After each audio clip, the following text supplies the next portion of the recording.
Hello, statistics student. This is the first of a list of number of videos to walk you through how you do your project. What I'm trying to do here is I'm mimicking you doing a project from the start to the finish. So in the beginning, I will need to submit my project plan. You should have, a plan for it and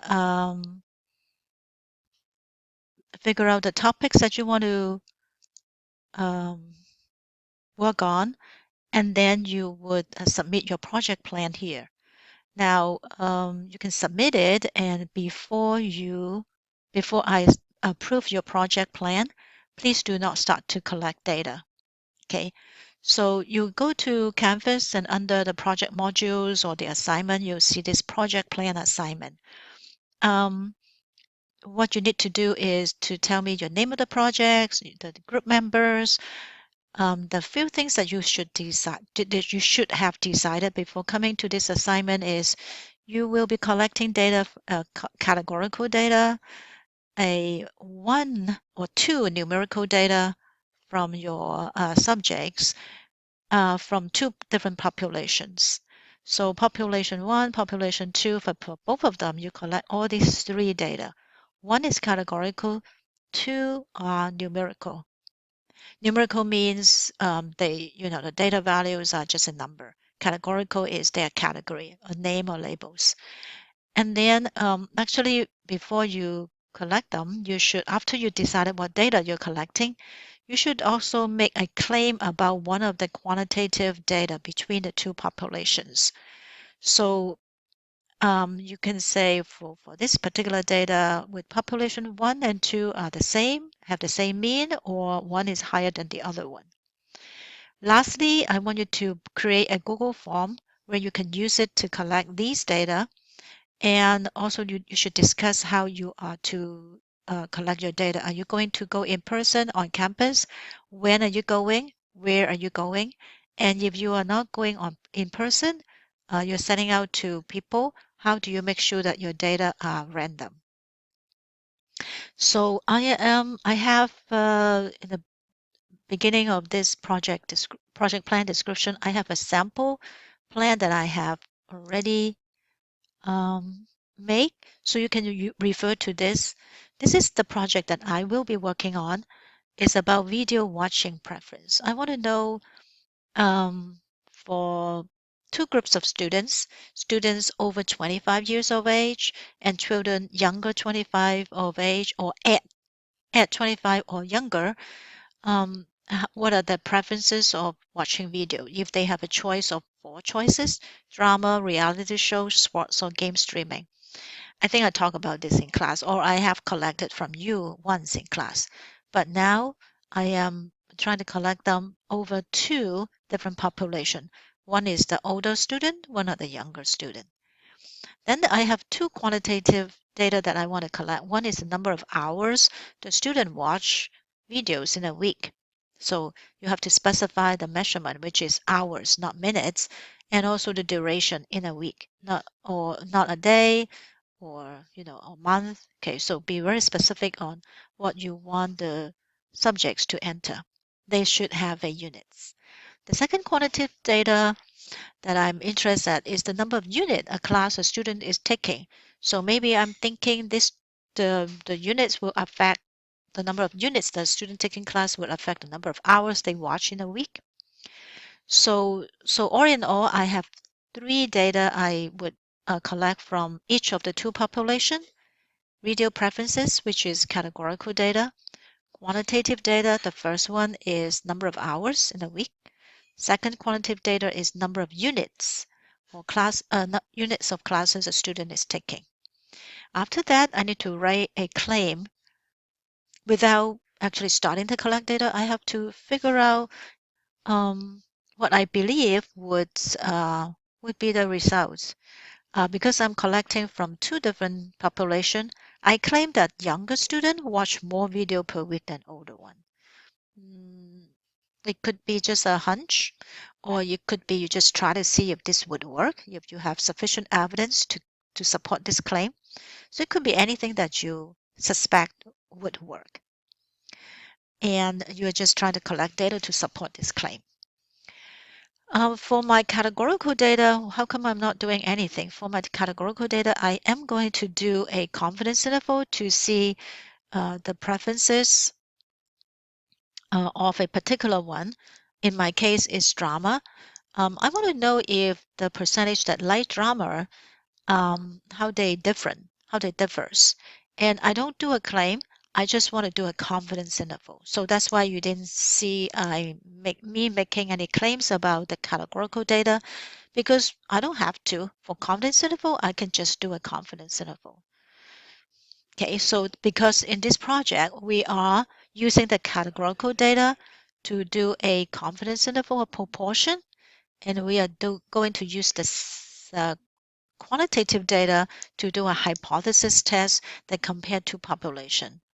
And lastly, we're using the first quantitative data and the second quantitative data to do a linear regression, because that's, the scope of the data, kind of what the overview of what your project would be.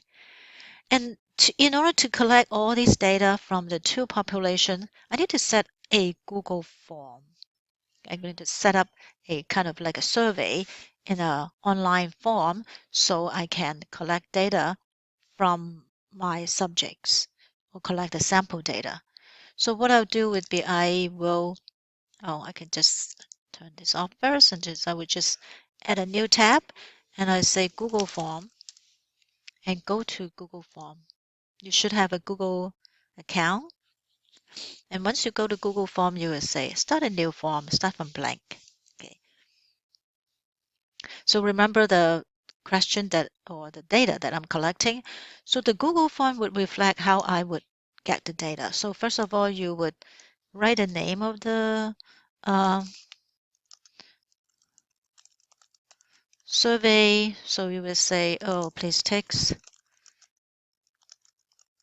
for my statistic project, right? So this is a description. The first is the title. You can also make if you click on this the description or the title of the survey will become the file name. Then you will start to make questions. The first question it is already ready for you is always this question to separate the two populations. So ask them, what is your age, right? Because my two population is related to age, and I use 25 to separate them. So I would say option 1 would be over 25 years and 25 years or under. Right?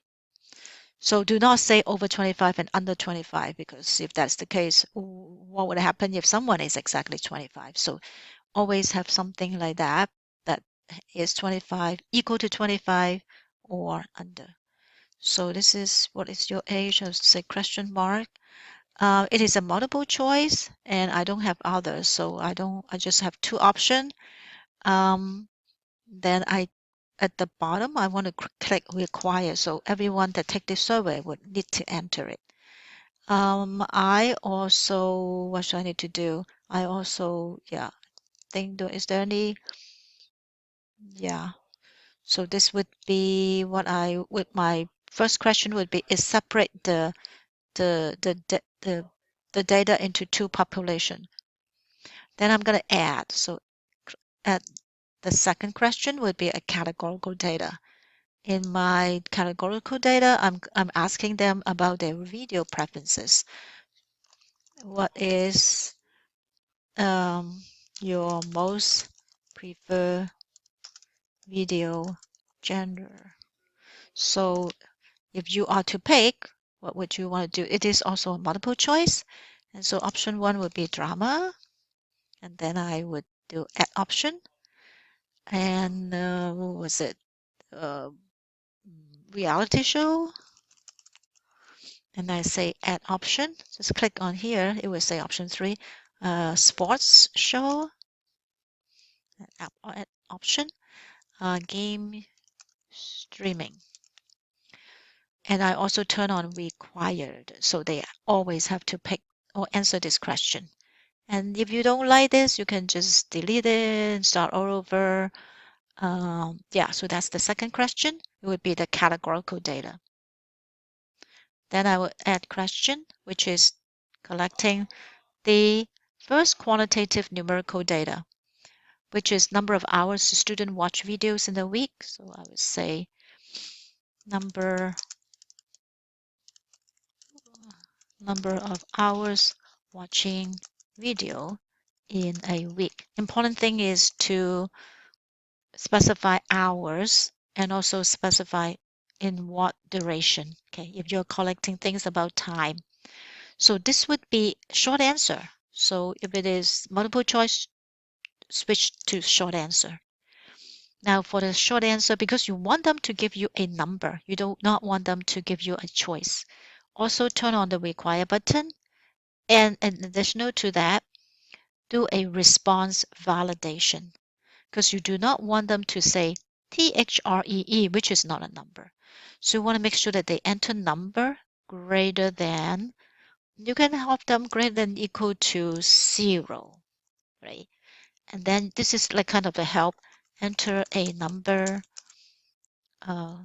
greater than or equal to, or you can just say greater than or at least, right? At least 0 or more. 0 or more. Example 4, 5, like that. So this is kind of like the instruction. So you get it from saying response validation. Once you have response validation, they would make sure that the person answering this short answer question will not answer an alphabet or a word, but a number, and make sure that the number is not a negative number. Okay, and then I need to collect the second numerical data, which is number of units student is taking. Number of units of class taking this semester. Not the overall unit, but number. So it's also short answer. They're pretty clever. If you start to type this, I don't know, they kind of know that you want a short answer. And again, what should we do? We say required and also response validation because for short answer, they can enter anything. So you want it to be a number greater than, I think at least greater than or equal to 0, right? And then this is the example.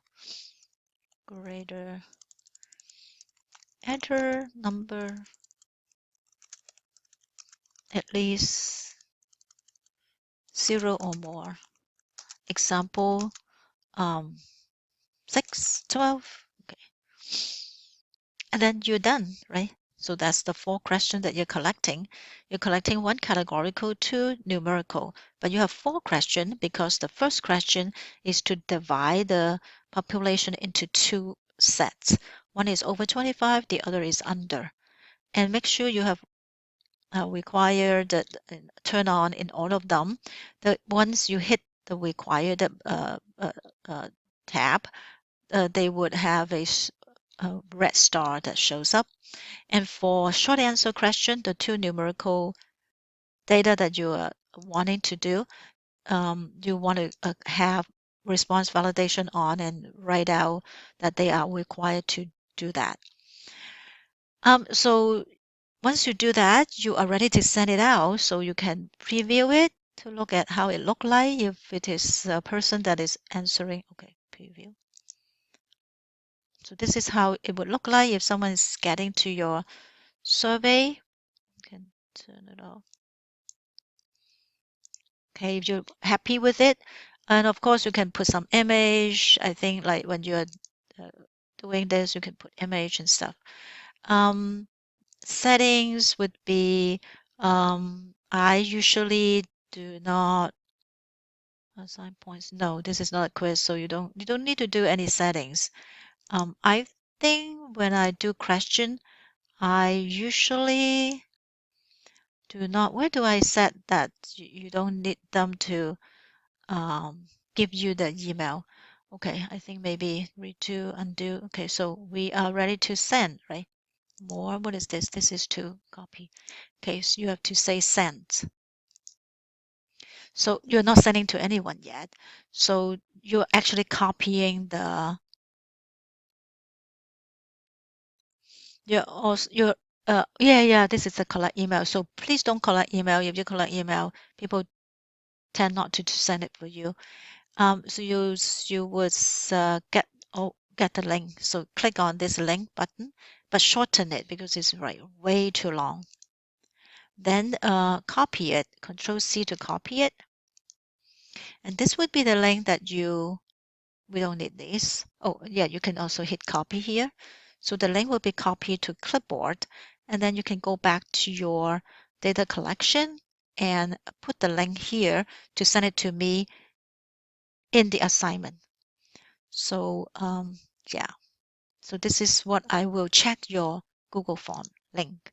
Okay, so again, once you're done with it, you hit the send. You're not sending to anyone. You just need to get the link, shorten it, hit copy, and then the link will be in the clipboard. You go back to Canvas and paste the link here. So it would be submitted for me. And once you finish typing this, you hit submit. It would be sent to for me for grading. And I'll look at your form and look at your data, and I'll give you feedback. And if everything looks good, I will say approve project. Then you can start to collect data. So this is how you do the data collection assignment.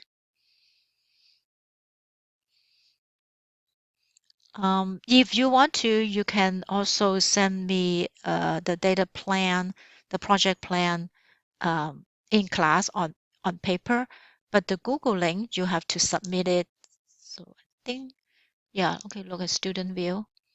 Oh, access denied. Oh, because I haven't reset, because I haven't published it. So, but you need to send me the Google link online from Canvas so I can get to it. Okay, so you can move on to the second step, which is summarizing data and getting ready to prepare your PowerPoint slide.